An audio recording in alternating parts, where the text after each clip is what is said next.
We're looking at question 2 today, so I'm going to read this whole paragraph.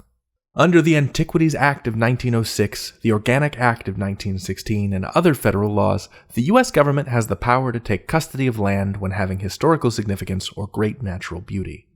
The designation of a territory as a national park, national monument, or other types of protected area can limit activities such as oil drilling and logging, and provide funding for staff to work on preservation, maintenance, and visitor assistance. Okay, so the underlined portion for question 2, types of protected area, is the no change option. That's choice A.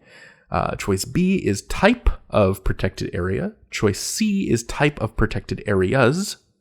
And D is protected area types. So the only thing that's changing around in these choices, except for D, which moves the order of the words around, is the number of the nouns. Right? Sometimes type is singular, sometimes it's plural as types. Same deal with area versus areas.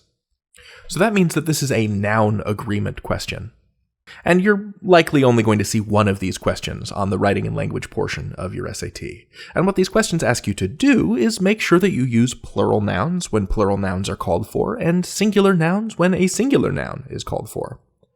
Right, like if I say, my dogs ran excitedly to the door, wagging their tail, it's unlikely that multiple dogs only have one tail among them to wag, so the correct way to phrase that would be to change tail to tails.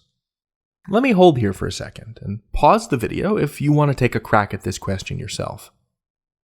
Alright, let's get going. Let's see if there's anything in the sentence that feels plural or singular. Okay, the designation of a territory as a national park, national monument, or other blank of protected blank.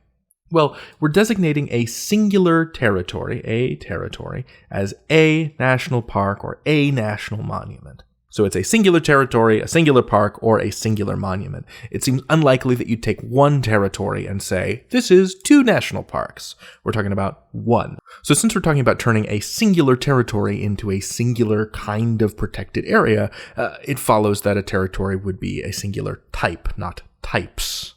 So that knocks out choices A and D because they use the plural types. That leaves choices B and C. Are we talking about one kind of protected area or multiple kinds of protected areas?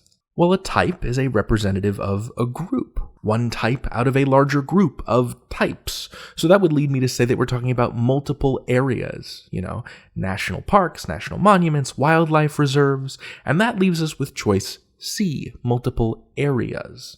This question didn't have some of the telltale hints I would otherwise look for in a noun agreement question. There weren't any verbs we could lean on to tell us if we were looking for a singular or a plural noun, like dogs are domesticated animal, right?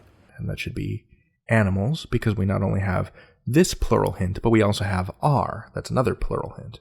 And there weren't descriptive asides that would introduce other nouns, like dogs, which are furry domesticated animals, are kept as pet by humans, right? And we would add an S to that. And so we not only have the hint of are here, but we also have plural animals, and of course, plural dogs. So your strategy would be to look for hints elsewhere in the paragraph to see if there's pronouns, verbs, other nouns that can tell you whether or not the underlined word or phrase should be singular or plural.